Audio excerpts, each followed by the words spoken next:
Vijay asks, how can he know that an investment will turn out to be a multi-bagger or become utterly worthless? He says no one knew in 1976 that Apple would one day become the world's most valuable company. It is very difficult to do that. In fact, it is easier to ensure that your investment doesn't become worthless. And in fact, investing in mutual fund is a way of doing it. You are diversifying and you are investing regularly. That itself takes care of it, that your investment will not become worthless. Uh, Finding that multi-bagger, it is nearly impossible to do it, and you don't get to know till it has already happened. Uh,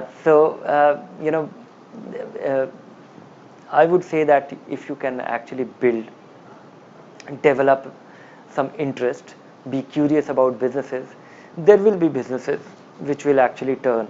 Apple is a Apple is a very old story. In recent past, we have seen in the United States some businesses which did not exist 10 years back, 15 years back.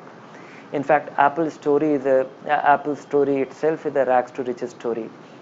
Apple came, it prospered, it became very valuable, then it went down the tube, it actually faltered, it became worthless, and then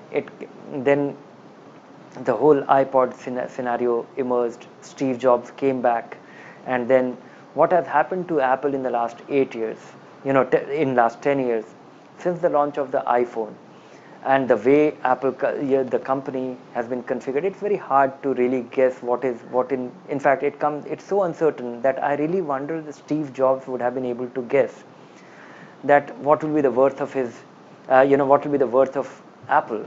Will it be so successful commercially? I think if Steve Jobs would have been aware that he is actually on to build a great company which will create a great product, but the commercial implication of that will be that it will become one of the most valuable companies.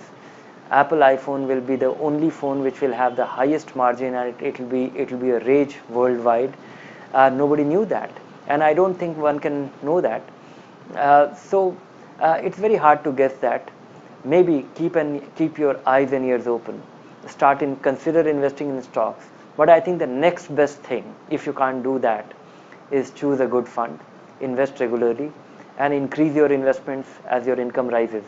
That will not be a that will not create an opportunity as buying the Apple stock will do, but the alternative is also can also be very satisfying and reasonably satisfying, and will actually match your temperament too.